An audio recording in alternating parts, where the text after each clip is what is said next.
شاعری کی سلیکشن میری کچھ ایسی رہی ہے شروع سے، جس میں غم کا اثر نمایاں ہے. اور آپ نے یہ بھی محسوس کیا ہوگا کہ میں جتنے لکھنے والے ہیں انہوں نے بھی اسی ٹائپ کا لکھا، ان کو بھی ایسی مطلب اس میں کوئی ذاتی مسئلہ نہیں. یہ ہر ذات کا مسئلہ ہے، جو سمجھ لیں.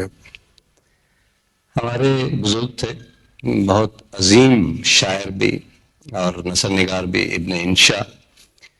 اور انشا جی سے ایک بزرگ کی حیثیت سے ہم ان سے ملتے تھے.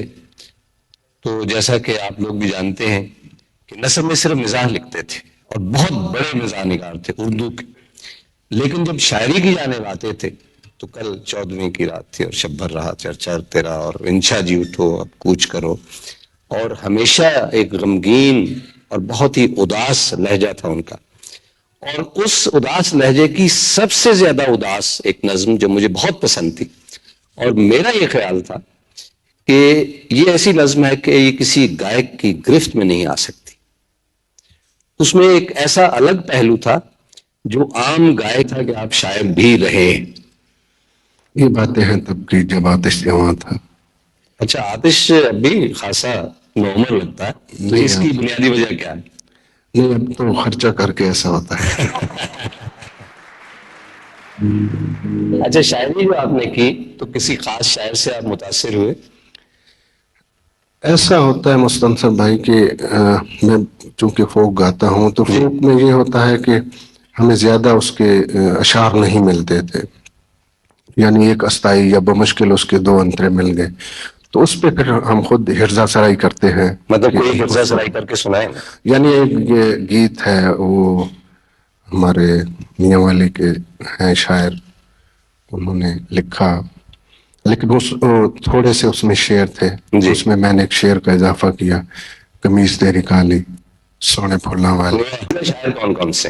احمد فراز صاحب مجھے پسند ہیں، ساحر لدھیانوی صاحب، ان کا کلام میں نے کبھی کبھی گایا ہے. احمد فراز کی کوئی غزل آپ نے گائی ہو؟ اگر آدمی سفر کرے اور چترال تک جائے یا پشاور تک جائے تو مختلف منظر جو ہے وہ بدلتے جاتے ہیں، زبانیں بدلتی جاتی ہیں، لیکن ایک آواز جو ہے مسلسل آپ کے کانوں میں گونجتی ہے، چائے خانوں میں سے، ٹرکوں میں سے، چھوٹے چھوٹے گھروں میں سے، اور وہ ہے عطا اللہ عیسیٰ کیلوی کی آواز. آپ کے پاس ایک کاپی ہے جس سے دیکھ کر آپ گلوکاری فرماتے ہیں، اس میں غزلیں بھی ہیں، گیت بھی ہیں، کافیاں بھی ہیں. تو میں ابھی یہ دیکھ رہا تھا کہ آپ کی لکھائی بہت اچھی ہے، تو اس کی بنیادی وجہ کیا ہے؟ بات جو ہے کہ ہم جو دیہاتی لوگ، پینڈو لوگ ہیں جی، تو ہماری سب سے اس وقت کی بات، اب تو پتہ نہیں دیہاتوں میں جانے کا بھی کم اتفاق. کہ آپ جو میل ہیروز ہیں ان کے نام سے تو رکھ سکتے ہیں اپنے بیٹوں کا نام، لیکن بیٹیوں کا نام آپ سسی یا ہیر نہیں رکھتے. یورپ میں جولیٹ عام نام ہوتا ہے اور اس میں کوئی شرمندگی محسوس نہیں کی جاتی، لیکن یہاں ہم محسوس کرتے ہیں نا. تو سامل ماشاءاللہ میرے برابر میں بیٹھا ہوا ہے اور بڑے انہماک سے اور غور سے گانا سن رہا ہے. آپ نے اسے کہا ہوگا کہ بیٹے آپ نے بہت غور سے میرا گانا سنا. تو سامل سے تھوڑی سی گفتگو کر لیں اگر آپ اجازت دیں. مجھے کوئی اعتراض نہیں. اچھا سامل بیٹے، آپ کو ابو کو گانا وغیرہ سکھاتے؟ نہیں جی، مجھے کوئی گانا نہیں سکھاتے. کبھی کبھی تھوڑا بہت بتا دیتے ہیں. کیا بتاتے؟ کوئی شعر اگر میں بھول جاؤں کہیں سے، اچھا، میں ریہرسل اپنی کرتا ہوں، تو کہیں سے اگر میں بھول جاؤں تو مجھے تھوڑا سا میں پوچھ لیتا ہوں ان سے، تو مجھے بتا دیتے ہیں. اچھا، ابو کی کوئی خاص عادت جو آپ کو، بلکہ 2-3 عادتیں جو آپ کو پسند نہیں ہیں؟ مجھے تو ابو اچھے لگتے ہیں، تو ان کی مجھے ہر عادتیں اچھی لگتی ہیں. بیٹے یہ گھر جا کے آپ کو کچھ نہیں کہیں گے، میں آپ کے ساتھ جاؤں؟ نہیں، یہ بات نہیں ہے، اور انہوں نے مجھے کبھی نہیں مارا اور نہ انہوں نے مجھے کبھی جھڑکا ہے. موسیقی یہ آپس میں لازم و ملزوم. جب آپ گاتے ہیں تو آپ کی خاص وہ جو ردم ہے طبلے کی بھی ڈھولکی کی بھی، تو اس میں میرے جیسا شخص بھی جو موسیقی کی ابجد سے بھی واقف نہیں ہے تو اس کے اندر بدن میں، خون میں، گردش میں کوئی حرکت ہوتی ہے اور جی یہ چاہتا ہے کہ رقص کیا جائے. تو آپ جب گا رہے ہوتے ہیں تو آپ بھی تو وہ تمام تر حرکت آپ کے اندر وہ سفر کر رہی ہوتی، تو آپ کا جی نہیں یہ چاہتا کہ یہ جو آرام سے لوگ کرسیوں پہ بیٹھے ہوئے ہیں منہ بنا کے یا ذرا سا سر ہلا دیتے ہیں تو یہ اٹھیں اور اس پر رقص کریں؟ जी चाहता है, लेकिन मुस्तनसर भाई हमारा माशरा हमें इस बात की इजाज़त नहीं देता. हमारा माहौल, हमारी जो तहजीब हम है. माशरे की बात नहीं कर रहे हैं, आपके जी की बात कर रहे नहीं, मेरा जी तो करता है, मैं अगर आप गाते हुए ज़रा गौर करें तो मैं खुद उस वक्त जी। मेरा जिस्म नाच रहा होता है हैं। उस रिदम, उस लय में.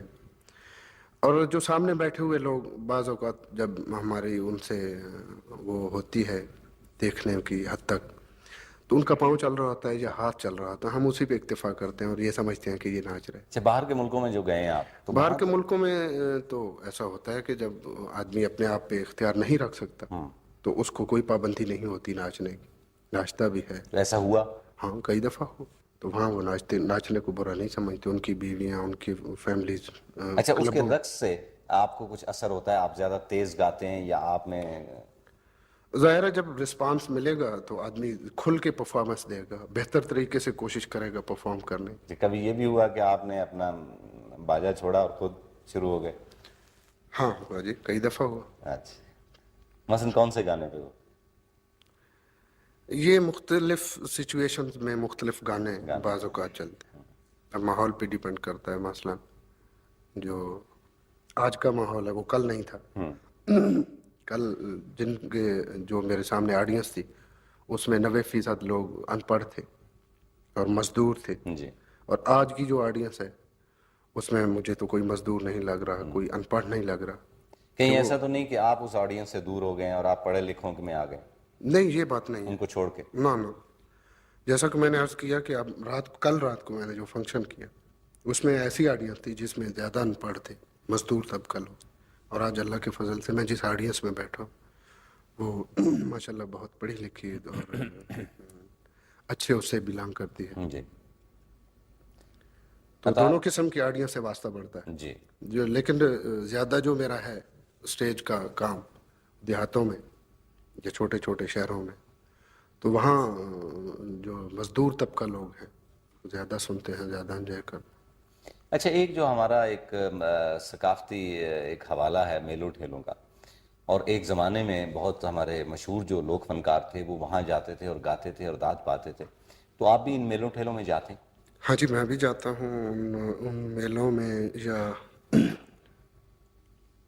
उर्स पे भी जाया करते. जी। ये जो हमारे फनकार लोग हैं उर्सों पे भी जाते हैं. जी हाँ। मैं सिर्फ जाता हूँ अपने वहाँ पीरो मुर्शिद के यहाँ, जी हाँ। जब उनके बुजुर्गों का उर्स होता है वहाँ तौसा शरीफ में. नहीं, इसके अलावा जो मेले वैसे होते हाँ, मेले उन पे भी जाता हूँ. हैं, मसलन कौन से मेले, कोई नाम लें आप? अब छोटे छोटे देहातों में मेले होते हैं, या हमारे मुल्क में जो मार्च के महीने में जो मुख्तलिफ इलाकों में गवर्नमेंट मेले करवाती है, अच्छा, उन मेलों में मैं जाता हूँ. और वहाँ की ऑडियंस की में और इस्लामाबाद की ऑडियंस में क्या फ़र्क होता है? वहाँ की ऑडियंस में कोई बनावट नहीं होती, कोई तकल्लुफ़ नहीं होता. अब यहाँ की ऑडियंस को जितना भी गाना को पसंद आ जाए वो ऐसे ही कर दें और इसी पे वो समझेंगे कि हमने कोई आर्टिस्ट पे बड़ा एहसान कर दिया. लेकिन वो जो है वहाँ का किसी सरगोदे या किसी वहाँ मुल्तान के इलाके में जब मैं गा रहा होता हूँ, एक आदमी को ज़्यादा वो अपील करता है, ज़्यादा पसंद आता है, तो वो उठ के बेखुद नाचना शुरू हो जाता. और उसमें कोई तकल्लुफ़ नहीं होता, कोई बनावट नहीं होता कि कोई मुझे देख रहा है या कोई एटिकेट्स के ख़िलाफ़ कोई बात कर रहा हूँ. इत्तेफाक से उस वक्त मेरा कैसेट मेरे ही रिकॉर्ड प्लेयर में चल रहा, तो मेरे पीछे बैठे हुए वो इंस्पेक्टर को यूं लगा जैसे कोई करंट लगा हो. उसने कहा, यार खुदा के लिए इस आदमी की आवाज़ को बंद कर. न इसे गाने का पता है, न इसे आदाब आते हैं गाने के, इतना उर्दू की टांगें तोड़ देता है, उर्दू बोलनी नहीं आती इसे, मौसीकी की इसे अलिफ बे का पता नहीं लोग इसे क्यों सुनते. खैर मैंने वो रिकॉर्ड प्लेयर ऑफ कर दिया. मैंने अर्ज़ किया कि आप कौन सा कैसेट पसंद करें. उन्होंने कहा कुछ और लगा दो, इसको ना लगा. मैंने कहा ठीक. वो कैसेट लगा दिया हमने कोई और गानों का. सो हम चल पड़े. जेल हम पहुँचे तो उस वक्त वो हजरत गोया हुए कि देखें हम सुबह से वहाँ हमारी हाज़िरी थी किसी केस के सिलसिले में फैसलाबाद में, तो हम सुबह से गए, कुछ खा पी नहीं सके. आप थोड़ी देर के लिए यहाँ रुकें, आप भी चाय पी लें, हम भी कुछ खा पी लेंगे. उन्होंने जेलम से आगे एक छोटा सा स्टॉप था, वहाँ उतरना था, दीना के पास. तो मुस्तनसर भाई हम जाके बैठ गए, वो जाके बैठे और मैंने इस दौरान बीवी से पूछा आपने कुछ खाना पीना, उसने कहा नहीं। तो जब वहाँ मैं पहुंचा तो इत्तेफाक से वो जिस टेबल पे बैठे थे उसके ऊपर लाइट लगी हुई। अब मैं वहाँ जाके बैठ गया, वो दोनों हजरात मुझे देख रहे हैं और बड़े परेशान हो रहे हैं। और वो आखिर में उससे रहा ना गया, मुझसे पूछा जी आपको कहीं देखा है हमने? मैंने कहा हो सकता है कहीं देखा हो, आप गौर कीजिए, ज़रा जहन पे जोर दीजिए, कहाँ देखा है? काफ़ी देर सोचने के बाद वो कहने लगा जी आप अताउल्लाह ईसा खेलवी तो नहीं? मैंने कहा जी बिल्कुल वही है। कहने लगा जी वाह वाह आप बहुत अच्छा गाते हैं। मैंने कहा मुझे पता है मैं जितना अच्छा गाता हूं। तो इस तरह भी होता है कभी कभी। नहीं तो कोई दुख हुआ उनकी बदतारीफी से? नहीं, बल्कि कभी कभी अच्छा लगता है कि इतनी जो तारीफ हो रही है नहीं, मुंह का उसके जायका अलावा बदलने भी के लिए। मैं ये इस बात को अच्छा नहीं समझता। अच्छा। एक आदमी ठीक है मुझे पसंद नहीं करता, मैं जबरदस्ती उसके जहन में तो नहीं घुस सकता। अब जो आदमी मुझे नहीं पसंद करता, जी। कई ऐसे भी गाने वाले हैं जिनको मैं पसंद नहीं करता, हालांकि वो बहुत अच्छा गाता है। मैं सफ़र करता रहा मुख्तलिफ जगहों पे, वरना शायद आज मैं कहीं मुलाजिम होता तो हो सकता है जितनी बड़ी भी मुलाजमत होती ये मकाम ना हो, क्योंकि मैं जहनी तौर पे वहाँ एडजस्ट हो जाता उसमें मुलाजमत में कि ठीक है अब इसी में गुजारा करना है। लेकिन वो न मिलने की वजह से जो सफ़र, जो एहसास से महरूमी जो मुसलसल मुझे मिलता रहा, टॉर्चर मुझे मिलते रहे अहबाब की तरफ से, दोस्तों की तरफ से, माहौल की तरफ से, तो वही जो सारी चीज़ें हैं वो मिल के मुझे यहाँ ले आए। आप अच्छा इसके अलावा अच्छा ये जो कंडक्टर का जॉब आपने किया, हाँ, उसके अलावा मैं बता रहा था कि फिर कुछ एक ऐसा भी वक्त आया, मैं यहाँ पे ट्रक ड्राइविंग के साथ साथ वो शॉर्ट हैंड और टाइपिंग सीखता रहा। अच्छा मुझे किसी ने कहा कि जब ये तुम्हें आ जाएगी तो तुम्हें आसानी से मुलाजमत मिल जाए। सिफारिश भी नहीं थी, क्योंकि अपने जो फैमिली के मेंबर जो आला ओहदों पे थे वो तो वैसे ही मुझसे नफरत करते, तो उनकी सिफारिश का तो कोई सवाल ही पैदा नहीं होता कि मुझे कहीं सिफारिश दिला के मुलाजिम कराते। तो अपने तौर पे मैं जो कुछ कर सकता था तो वो मैंने टाइपिंग और शॉर्ट हैंड भी सीखने की कोशिश की। वहाँ एक यहाँ कमेटी चौक में एक उस वक्त स्कूल हुआ करता था जहाँ सिखाया जाता था, वो मैंने थोड़ा बहुत सीखा। उसके बाद यहाँ कुछ हालात या जी भर गया यहाँ से, तो फिर मैं लाहौर चला गया, वहाँ एक होटल में मैं वेटर अच्छा ट्रक ड्राइवरी जो है इसके दौरान कोई दिलचस्प वाकयात? उस वक्त चूंकि एक आम आदमी था मैं, और वाकयात तो बहुत से हुए, कई दफ़ा पुलिस वालों से झगड़ा, कई दफ़ा अंदर, कई दफ़ा बाहर।